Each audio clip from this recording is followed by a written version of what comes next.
You're listening to the Cat Breeder Sensei Says podcast, the show that supports the reputable breeding of pedigree cats. I'm your show host, April Catito, and in this episode, I'll be sharing the chronicles of a new breeder with you, with my experience, the good, the bad, and the ugly. Disclaimer: all of the thoughts that are shared in this episode are strictly from personal experience or personal knowledge. You may certainly have a much different experience than the one I'm about to talk about.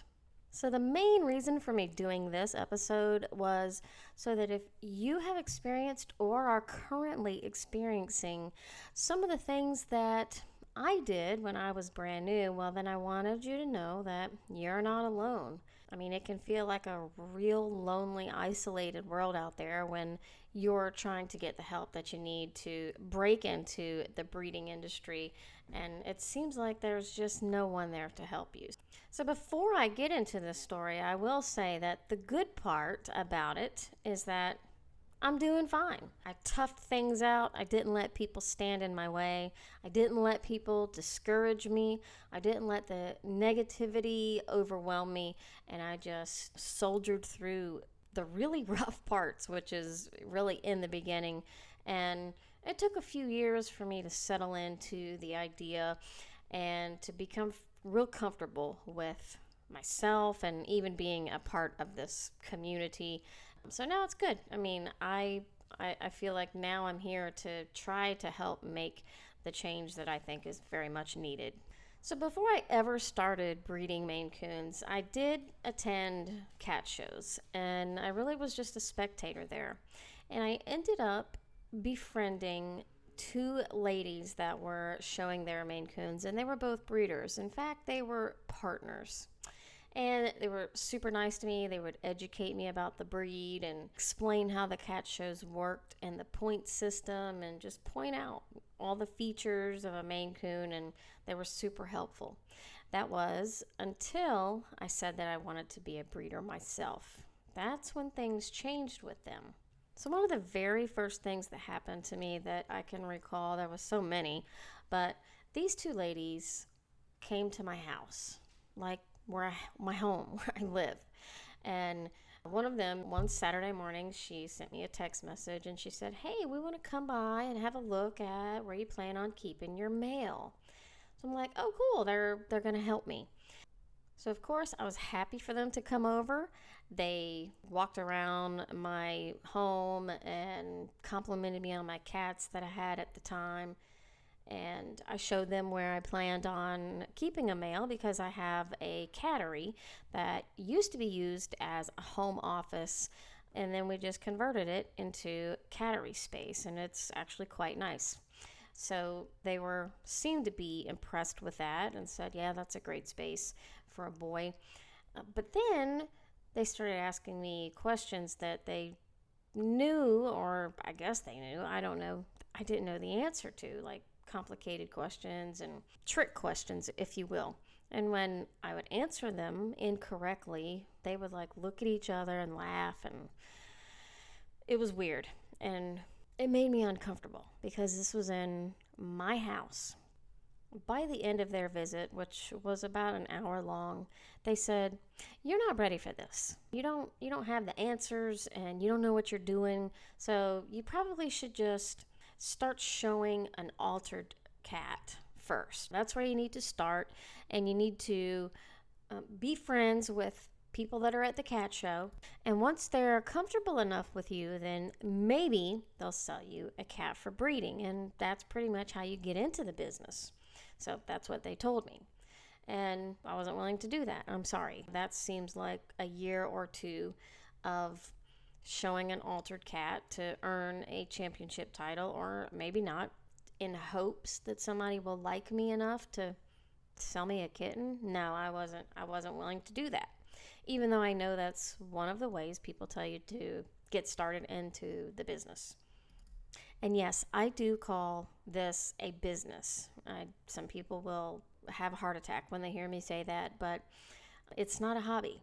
A hobby is something that you can walk away from and you can stop doing on the weekends, and you can decide when you do a hobby. This is not a hobby. This is something that you do 24 hours a day, and it's a lot of work. And ultimately, you exchange a product for money. The product is your kittens. That's what you are producing. You are producing kittens for buyers, and therefore it's a business. So I have a different theory than most people. I know they do not like for it to be called a business, but for all intents and purposes, it is, and I think it should be run like one and treated like one. Not the cats. The cats are living animals that should be treated with love, kindness, and respect. So don't confuse the things that I'm saying. So I treat the cats like they deserve to be treated, and I treat my cattery like it's a business. So what happened next was these lovely ladies went back home to their computers and they logged into Facebook, and they signed into a cool little Facebook group that was for breeders only. And they started giving everybody a warning that I wanted to buy kittens for breeding, and I didn't know what I was doing, and not to sell me any kittens. Someone in the group actually knew me from somewhere else, oddly enough, and let me know that this was going on.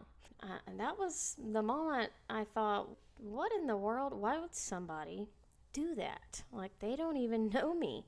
I don't know. It was really bizarre to me. But now I know that that's kind of what goes on every single day, all the time.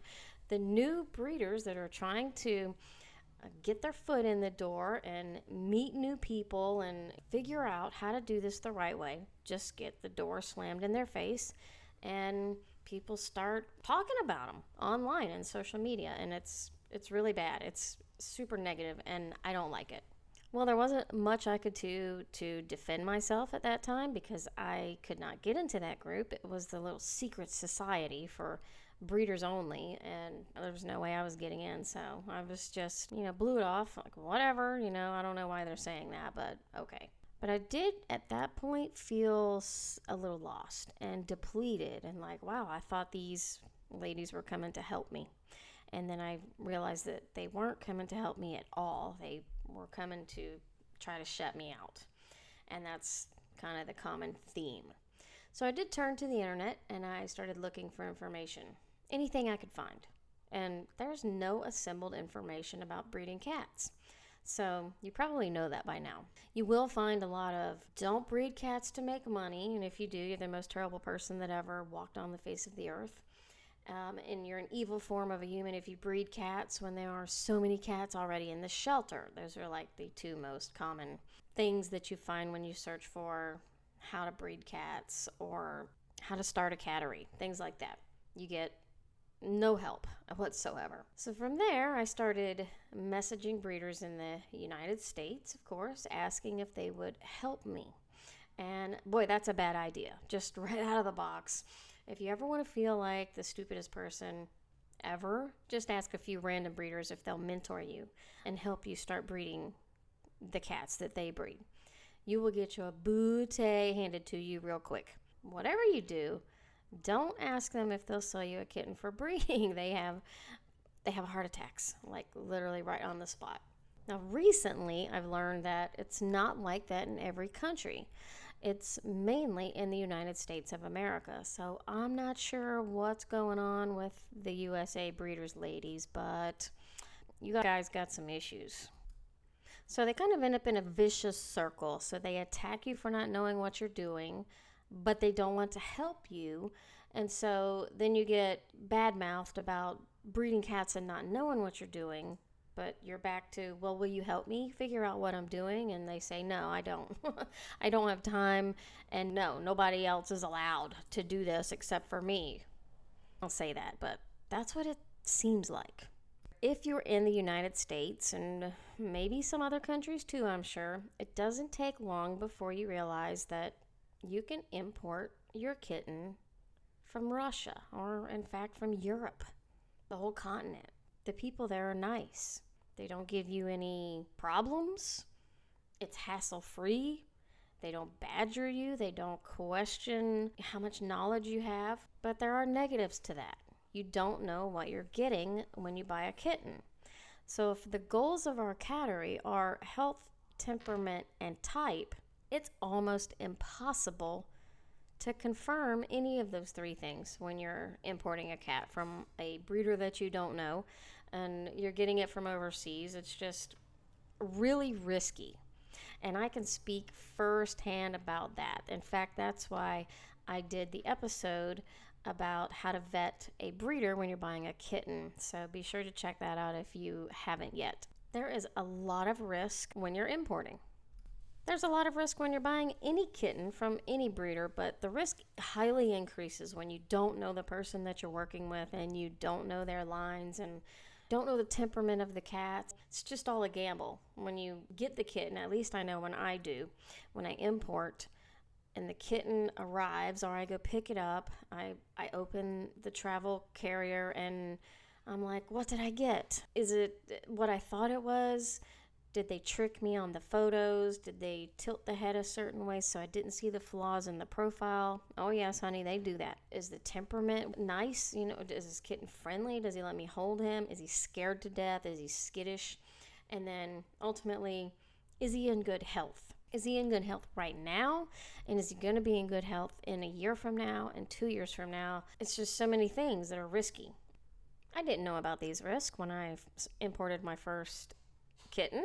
And that's what I did. I imported a girl from Moscow, Russia. So the girl arrives, I bring her home, her temperament's fine, she's beautiful, etc. I put her on the website, her photos, her DNA testing, her pedigree. No less than a week goes by and I get a message from someone, stranger, who wants me to know that the cat that I just bought has the same cat on both sides of her pedigree and that she is a disaster. Basically, she was so high inbred that I needed to spay her immediately. The kittens were going to have birth defects and health problems out the wazoo, and I didn't know what I was doing, and I needed to take care of this problem immediately. Come to find out, this lady was a CFA judge who happened to be part of the Little Secrets Society Facebook group. They ended up pursuing me even further, watching my website, and then felt it necessary to contact me on Facebook. We all love Facebook, right? Just to give me this message. In a response to this, I asked this lovely lady if she would be willing to mentor me because I still don't know what I'm doing, and I'm admitting this. Like, I don't know what I'm doing. But I'm not going to not do this. I'm moving forward with it. If I make mistakes, I will learn from them and I will be better. I'll be a better person. I'll be a better breeder. She absolutely refused to help me, to mentor me. She did not have time for that. She just wanted me basically to spay the cat and throw the towel in. She was a little intimidating. And because of her title, being a CFA judge for more than 2 decades, I was a little intimidated, and people don't usually intimidate me. Nevertheless, I carried on. I kept my girl. She ended up having several litters. I had no losses. The kittens were healthy, and she was my first queen. And did end up spaying her, but not due to health problems. She loved to pee on everything. So I decided that it would be best if she was in a pet home. I thought she was pee-peeing because of stress. It was not only when she was in heat, it was every day. So I spayed her, and she's actually doing very well now and, has no issues not using the litter box. So I made a good call on that one. The positive takeaway from that encounter was that I went down the rabbit hole and learned about inbreeding coefficients because I had never even heard this word before. And that is part of the problem. Like, I didn't even know to look for that. And when I bought this kitten, I didn't know to look at the pedigree and check for inbreeding coefficients and see how many duplicates were on the pedigree and if there's line breeding and inbreeding. I just didn't know to look for that because the information wasn't there. So at this point, based on this message that I got, that's when I decided I needed to learn about this. And I learned all about it. I mean, that was intriguing to me, for one, to even know that this topic existed. And then to go down the rabbit hole and learn about something that's a little sophisticated was definitely a step in the right direction. So I knew there was way more out there that I needed to know, but I still didn't know what I needed to know. I'm kind of learning as I go along kind of thing. So, like I disclosed in the very beginning of the show, not everybody has the same experience as me. But I do know that it's probably about 80% of people that get this type of resistance if they start asking for help from established breeders. So, why do breeders treat the newcomers like this? Do you have any idea what their logic is? I've thought about this so much, and even today I still try to figure it out because it's still happening every single day. And I have a few theories, but I'm not sure which one of them is even reasonable. So I think, is it competition? Is an established breeder maybe afraid that a newbie is going to come along and steal their thunder? Is it, market share?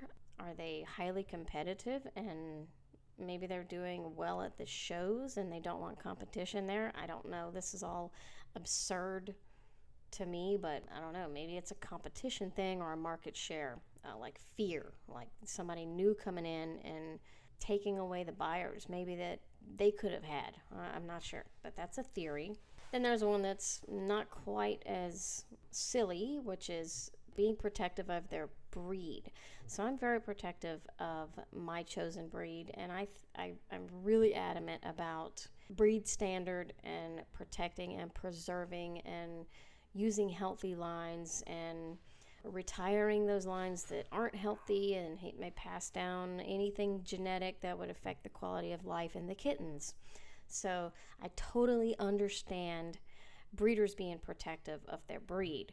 But that doesn't mean that the next person won't also have the same goal and also want to be part of protecting this breed.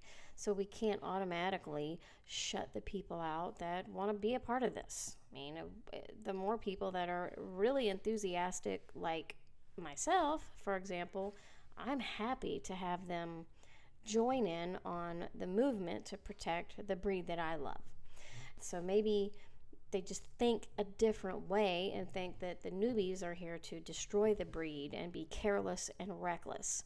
And that really turns back to, okay, well, are you willing to help these people learn about the breed and learn how to protect them? If you want to help protect, then help educate the people that are entering into this breed and want help or need help, more importantly. Maybe it's just old school beliefs. This has kind of been going on for a long time from what I understand, and it feels like it's just woven into the breeder community and passed down without question. Do they even know why they don't want new people to show up on the scene? Do they think that they are the only ones who are worthy of participating in breeding pedigree cats? I don't know. I don't get it. So I know I've worked hard on building my lines and having healthy lines, and I don't want my kittens to end up in the wrong hands of a wrong breeder or the wrong hands of a pet owner for that matter. I want them to all be protected and taken care of to the best of the person's ability. So I understand that, selling a kitten with breeding rights is not something that people are willing to do quickly.